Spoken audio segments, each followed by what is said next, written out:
नाज़रीन, कनाडा ने Indian ambassador को अपने मुल्क से निकाल दिया और आज ये जो लड़ाई है दो स्टेट्स की, दो बड़े ममालिक की, ये शिद्दत इख्तियार करती हुई दिखाई दे रही है क्योंकि मोदी साहब ने आज कैनेडियन प्राइम मिनिस्टर को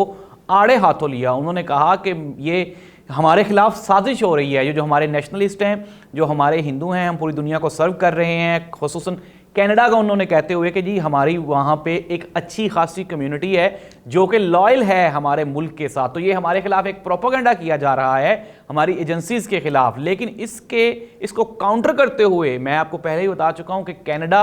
अब आपको पता है कि ये पाकिस्तान तो है नहीं जो आपकी हर बात को, आपके हर बयान को एक्सेप्ट कर लेगा, क्योंकि ये कनाडा है, इसलिए वहाँ से भी काउंटर जो स्टेटमेंट्स हैं वो कंटिन्यूसली आ रही हैं। कल वज़ीर आज़म साहब ने भी आड़े हाथों लिया इंडियन प्राइम मिनिस्टर को और इंडियन गवर्नमेंट को, और उन्होंने कहा कि हमारे पास ठोस शवाहिद मौजूद हैं कि ये जो अभी वहाँ पे खालिस्तान तहरीक का वो जो सिख कत्ल हुए, मर्डर हुए, उसमें इनकी जो एजेंसी है रॉ वो इन्वॉल्व है, और इनका जो एम्बेसडर था इंडिया का वहाँ पे, उसको उन्होंने इसीलिए मुल्क बदर किया क्योंकि वो भी रॉ का एजेंट था। तो नाज़रीन, इंडिया जो कि आप एक तरफ तो इकॉनमी और आईटी और साइंटिफिक रिसर्च में ऊपर जा रहा है, लेकिन आप वहाँ पे शख्सी आज़ादी और हिंदू इंतहा पसंदी भी वहीं पे इतनी तेज़ी से ही तरक्की कर रही है जितनी तेज़ी से उनकी मईशत तरक्की कर रही है। तो नाज़रीन, मोदी का होना इंडिया के लिए वक्ती तौर पे ये इंतहाई ख़तरनाक साबित हो रहा है।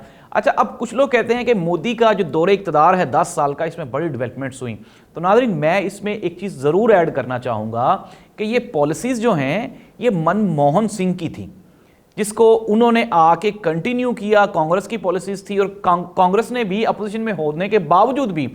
इन्होंने बीजेपी के लिए कोई रोड़े नहीं अटकाए, और एक म्यूचुअल अंडरस्टैंडिंग के साथ हमने देखा कि इंडिया में एजुकेशन, आईटी और फिर उसके बाद इकॉनमी, ये सारी चीज़ें बेहतर होती गई, और आज दुनिया की जो बड़ी 5 इकॉनमीज़ हैं उनमें इंडिया का शुमार होता है। लेकिन खैर, ये तो है इंडिया और कनाडा की सिचुएशन जो कि दुनिया के लिए मुश्किल पैदा कर सकती है, क्योंकि दोनों बड़ी ताकतें हैं। कनाडा किसी भी तौर पे इंडिया के आगे घुटने टेकने को तैयार नहीं है, लेकिन हम ये भी जानते हैं कि इंडिया अब वो वाला इंडिया नहीं है जिसको बासानी नीचे गिराया जा सके। तो ये एक टफ सिचुएशन बन जाएगी। आप देखेंगे कि आने वाले दिनों में इससे मुश्किलात पैदा हो सकती हैं। लेकिन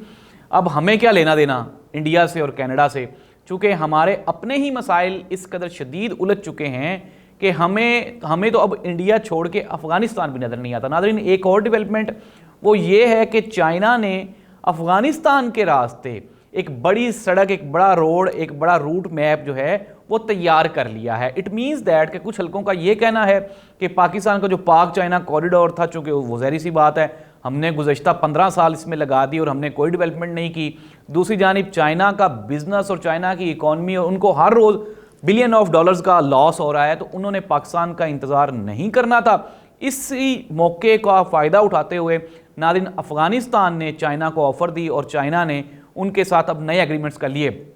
अब इसमें है क्या नाज़रीन, बज़ाहिर अगर देखा जाए तो पाकिस्तान एक बड़ा मुल्क है, और हमारे वैसे भी जो मोस्टली हमारे सियासतदान हैं वो कहते हैं जी भला हम डिफ़ॉल्ट कर सकते हैं, हम तो इतना बड़ा मुल्क है, और बात भी वाकई ठीक है कि हम भला डिफ़ॉल्ट कर सकते हैं, हमारे इतने एसेट्स हैं। लेकिन नाज़रीन, चूँकि यहाँ पे हमारी खारजा पॉलिसी आज़ाद नहीं है, यहाँ पे फ़ैसले कहीं और से होते हैं, तो इसलिए अफ़गानिस्तान के जो तालिबान हैं वो तालिबान हमसे ज़्यादा आज़ाद हैं। उन्होंने अपना फ़ैसला कर लिया है, और आने वाले दिनों में नाज़रीन, अफ़गानिस्तान अभी भी हमसे बेहतर इकोनॉमिकल सिचुएशन और पोजीशन में है, लेकिन आने वाले दिनों में उनकी ये पोजीशन मज़ीद बेहतर होती हुई दिखाई देती है। पाकिस्तान की किस्मत और मुकद्दर में सियासी अदम इस्तेहकाम के साथ साथ ये जो हमारा मुआशी अदम इस्तेहकाम है ये भी लिख दिया गया है। ये है नहीं, लेकिन लिख दिया गया है, और अभी ये कंटिन्यू है, क्योंकि आने वाले टेन्योर में भी हमारा इरादा ये है कि हम फ्री एंड फेयर इलेक्शंस ना करवाएं। कहीं ये ना हो कि पीटीआई दोबारा आ जाए, और अगर पीटीआई दोबारा आ गई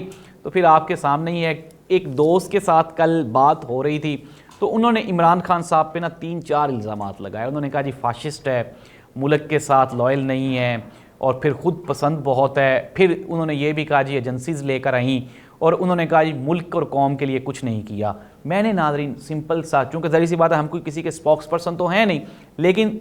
ये हमारा फ़र्ज़ है कि रियलिटी को बयान कर दिया जाए। मैंने उनको सिंपल कहा जी कि मुझे पाकिस्तान की तारीख का एक भी वज़ीर आज़म बता दें जिनको एजेंसीज़ या इस्टेब्लिशमेंट या फ़ौज ना लेकर आई हो, किसी एक भी बंदे का नाम बता दें, तो वो खामोश रहे। फिर मैंने उनसे कहा जी आप कहते हैं कि इमरान खान फाशिस्ट है और इमरान खान ने जनरेशन के दिलों में नफ़रत और बुग़्ज़ पैदा कर दिया, तो मैंने कहा आप मुझे ये बताएं कि मियां मोहम्मद, शहबाज शरीफ, नवाज शरीफ, आसिफ अली जरदारी और मोहतरमा बेनज़ीर भुट्टो, मैंने उनसे ये पूछा कि मोहतरमा बेनज़ीर भुट्टो साहिबा की बरहना तस्वीर किसने फेंकवाई, तो वो फिर भी खामोश रहे। फिर मैंने उनसे पूछा कि वो जो बयानात थे सड़कों पे घसीटने के और ये बड़े डाकू हैं आपस में, वो किसने दिए, ये मुख्तलिफ नारे लगे, अब वो नारे मैं अपने प्रोग्राम में बयान भी नहीं कर सकता, तो वो किसने बनाए, तो वो नादरीन वो जो साहब थे वो फिर भी खामोश रहे। इट मीन्स दैट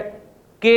मैंने इख्तिताम इस बात पे कर दिया, मैंने कहा भाई ये पाकिस्तानी पॉलिटिक्स है और इमरान खान भी पाकिस्तानी पॉलिटिशियन है, लेकिन आपके पास इमरान खान के ख़िलाफ़ सिर्फ इल्ज़ामात लगाने के अलावा एविडेंसेस नहीं है। तो इमरान खान आज भी आवाम के दिलों में, आवाम के सामने सरखरू है, और वो आप देख रहे हैं कि जहाँ पे भी कोई ज़िमनी इंतखाबात होते हैं या फिर जो भी हालात बनते हैं, तो वक्ती तौर पे आवाम इमरान खान का साथ छोड़ने के लिए तैयार नहीं है। और ये जो इमरान खान के मुखालफीन हैं, ये हर रोज़ कोई ना कोई ऐसा ब्लंडर करेंगे जिससे उसकी पॉपुलैरिटी जो है वो मज़ीद बढ़ती जाएगी। और यही हुआ है कि गुज़श्ता मेरा ख़्याल है कि 2 साल होने वाले हैं इमरान खान साहब की गवर्नमेंट को गए, तो इमरान खान अपनी गवर्नमेंट के होते हुए इतना पॉपुलर नहीं था जितना आज वो जेल में होने के बावजूद। शेख रशीद साहब ने कहा था कि इमरान खान को जेल में डालोगे तो ये बहुत बड़ा सियासतदान बन जाएगा, और आपने वही किया कि आपने वो गलती कर दी, और आज इमरान खान सबसे बड़ा सियासतदान है। मुजीबुर रहमान शामी साहब बता रहे थे,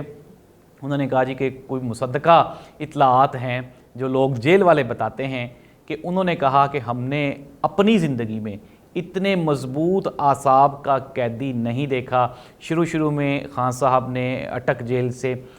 कोशिश की कि पिंडी मुंतकली हो जाए, लेकिन अब उन्होंने ये भी कहना छोड़ दिया और अब वो कहते हैं कि मैं अटक में सेट हो गया हूँ, अब मुझको यहीं पे रहने दिया जाए। अब वो फैसिलिटीज़ भी नहीं मांग रहे, और वो जो लोगों की ख्वाहिशात थी कि यार ये तो 2 दिन नहीं टिकेंगे, 4 दिन नहीं टिकेंगे, तो वो 2-4 दिन की बजाय 2-4 महीने बल्कि 2-4 साल रहने को भी तैयार है। लेकिन नाज़रीन, मैं पहले भी कह चुका हूँ, अब भी कह रहा हूँ कि वो इमरान खान जो जेल भुगत के बाहर आएगा वो पहले वाला इमरान खान नहीं होगा। अल्लाह ताला इस मुल्क के सियासतदानों को, इस मुल्क की आवाम को और फ़ैसले करने वालों को अल्लाह सुब्हानहू व तआला इस मुल्क की उनको कुछ थोड़ी सी मोहब्बत उनके दिल में डाल दे ताकि वो आवाम के लिए कोई बेहतर फ़ैसला कर सकें। अल्लाह इस मुल्क का हामी व नासिर हो। अल्लाह हाफ़िज़।